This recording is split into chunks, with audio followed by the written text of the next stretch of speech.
Hi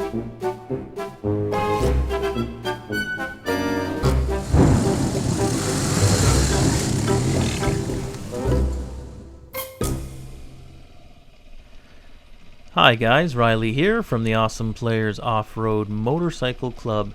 This is a video from 2017, the beginning of May. It's an event called the Remise en forme, which for you Anglophones is the getting back in shape. It's an event put on by a group called Mototrailaventure. I'll put the website up. They organize a bunch of events in Quebec, and they also do some lobbying on our behalf so that trail networks are open to us. So if you have a chance and you enjoy riding off-road in and around Quebec, I suggest you throw these guys a bone and sign up, and the membership is very reasonable. So as I mentioned, they do this every year. Here you can see one of the BMW instructors. So BMW is nice enough to send some of their certified instructors to kind of help us shake the cobwebs out, and they organize a bunch of different little kind of obstacles and stuff for us to traverse. They break the group into 3 subsections. So there's a beginner, intermediate, and advanced. And we're here looking at some footage from the advanced group. The advanced group isn't hyper advanced, obviously, because I'm in it, and so are a lot of the other awesome players. And on this particular day, I'm here with Super Dave, Ivan, Marc, JP, and Henrik. For a lot of us this year, this was actually the very first ride of the year. So to say we were rusty was an understatement. The only ride I think I'd really done so far this year was from my garage onto the trailer. So definitely a little rusty, and I only had 1 season on this Husky under my belt at this point, and I still wasn't as familiar with it as I was with my 800. So despite the bike being a lot more nimble and a lot lighter, I was actually having trouble on a lot of obstacles that I think I would have been able to do on my 800 without much issue, just because I wasn't quite as familiar with this bike. And the fact that it's taller and shorter also means on certain things it's a little trickier. On steep hill climbs it wants to wheelie, etc. So I was a little embarrassed here because a lot of guys on much bigger bikes had made this obstacle without any issue, and here I was struggling. But with a little more pressure on the throttle side and a little peer pressure on top of that, I was able to chew my way up the very first little obstacle of the day and rejoin the group. It was really wet, and some of the guys on the big bikes were definitely having a little more trouble. I thought I'd be smart and stay out of the ruts and go here off to the right, but I somehow managed to stall it and dumped my bike for the second time of the day in about 5 minutes. Luckily, Marc and Super Dave didn't want to make me look bad, so both of them managed to dump their bikes shortly afterwards. And after the mandatory photo op, we got a few bodies together and wrestled the big bikes back up on their feet. And this would certainly not be the first time these bikes would be laying on their sides today. After we played around in the first little mucky area, we headed out as a group into a field that was adjacent to this sandpit kind of quarry. And I gotta say, it's very nice of the owner of this quarry sandpit to actually let us use it for this event. And this ground was really soggy. You can see I'm following Ivan. In front of Ivan is Henrik on the WR250. This was definitely a day where if you were the kind of person who doesn't like getting wet and muddy and getting roosted on occasion, you weren't going to have a good time. But I gotta say, despite the weather, I think everyone was just so happy to be out riding that spirits were very high. Marc, give me the thumbs up! Yes! For the first little bit, we were just playing follow the leader, and our instructors were just leading us through this wide variety of terrain, and the guys on the big bikes were definitely having a little rougher time of it than those of us on the little bikes.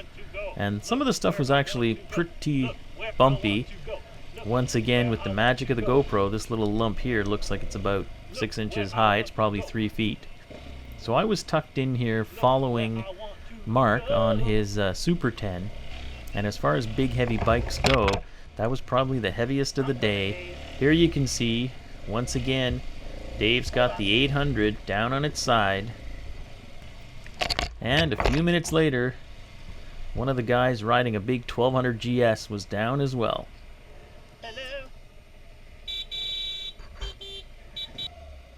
You meet a lot of familiar faces at these events that you've seen at other events over the years, but the overall vibe is just super friendly. Your bike falls down, either someone you've met briefly or someone you might know quite well, or a total stranger is over at your bike in 5 seconds, helping you wrestle this big, mucky bike back up on 2 wheels. Here I'm following JP on his WR, and they had us kind of doing a zigzag. And then we were zipping up and down some of these little slopes and practicing, kind of trying to do these little sharper turns. And you can see by all the tire tracks, you didn't have to apply too much throttle to get the rear wheel going. It's interesting to see how a hill climb like this, that at the end of the season before, you wouldn't think anything at all about doing, when you've just come off your winter hibernation, seems a lot steeper. There Marc was down again, and then here we see Super Dave is down again. So these boys were definitely getting a little bit of a workout. After that section, we headed off into a little lightly wooded section where we practiced kind of ascending and descending these steep little embankments and practicing our tight turns at the end. One of the instructors said something which I thought was quite interesting, and he was telling a story about how when he was younger, he was telling his coach how he was always trying to look for new places to learn and new obstacles to hone his skills on. And the instructor told him that, you know, you can learn a huge amount by just doing the same obstacles over and over and over again, or trying different approaches on the same obstacle. And I thought that was kind of an interesting perspective, as opposed to, oh, we always have to find a totally new area to try and learn something. And here you can see, this is in an area, I guess, where they extract sand from this quarry. And there you can see Charles Greff, who's our lead instructor, redlining that 1200GS. He's also one of the owners of the BMW dealer, so I assume he gets a good deal on his bikes. And this was kind of fun, because then everybody kind of sat around watching people climb this hill. Another one of the guys on his 1200GS. And then it was Marc's turn on the Super 10. That is a lot of bike. One of the boys on the big KTM. The KTMs always seem to put on a bit of a show. Here I am following our lead instructor on his 1200GS. And as you can see, they're not shy about hitting that rev limiter. Got a little front wheel air there on the Husky 701. Once again, the weight and lack of ground clearance on that big Super Tenere was making it a lot more difficult. So Marc had dug a hole, we got the rear wheel out of the hole, and then a douche rope appeared. The douche rope! Because if you aren't used to it, you know what you are. And with a little bit of a tug and a fistful of throttle, the big beast was out of the hole.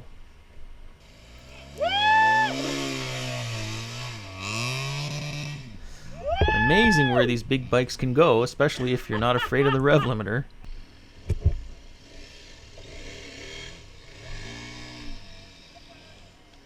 And of course, Marc took a little bit of a shellacking there from one of the big KTMs. Come on, baby. Here we see JP on the WR250. Not quite as spectacular as a 1290. Go, Ivan on the 690 Rally. Not bad. The mad Hungarian. And here comes Henrik on the other WR250 in our crew. And goes for finesse. The next little obstacle we started playing around with was navigating this narrow, twisting little ravine. I mean, it's actually quite deep. I think the sides were almost as tall as the handlebars. But once again, the GoPro makes everything look flat.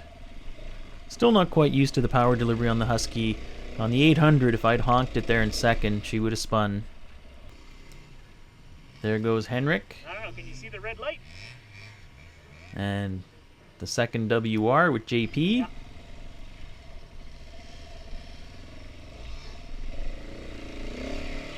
And on this one, I was lucky to make it up. And the big KTM and JP on the little WR got stuck. Then we got to this muddy, really muddy area, more towards the back of the quarry. There was a nice steep hill climb there. Marc had dumped the Super 10 one more time. I think he was getting pretty whipped at this point. He's done, boys. There goes JP to climb the hill. No. Oh, I made a nice hole. And he buried it and left a nice obstacle for the rest of us. I decided to stay to the right. And just barely made it. Woo! Oh, barely made it, boys. Then I tucked in behind the Viking on his big KTM. This was a bit of an error in judgment.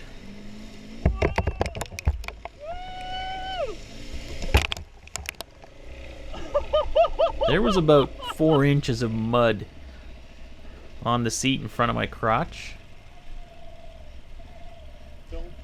Then finally the sun came out. And it's amazing, he can rain all morning, and if the day ends with sunshine, all is forgotten. This is after lunch at this point. And there was quite a nice little trail network in behind this quarry. Me too. So we were riding around, drying off, enjoying the sunshine. For most of us, we'd only been back on the bikes now for a few hours. But the transformation from Netflix watching, Costco-sized chip-eating couch potato to actual dual sport rider was mostly complete at this point. It doesn't take long to get back in the groove of it, and that's one of the nice things about this event. You can kind of get out early in the season and try to get rolling on your own time, but because this event is scheduled, it forces you to prep your bike, do your maintenance, and go for a ride.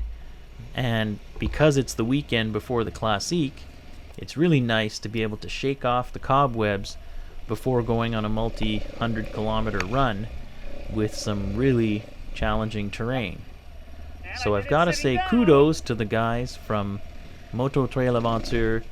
They put on one hell of an event, and I'd also like to thank all the sponsors of these events who kick in with the free training with the guys from BMW.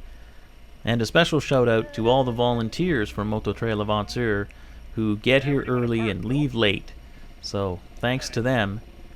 If you have any questions about anything to do with the bikes or gear, anything at all, you can leave us a comment here on YouTube. Please hit like and subscribe, then you'll see our new videos right when they come out. We also have a Facebook page where you can head over and chat with us there.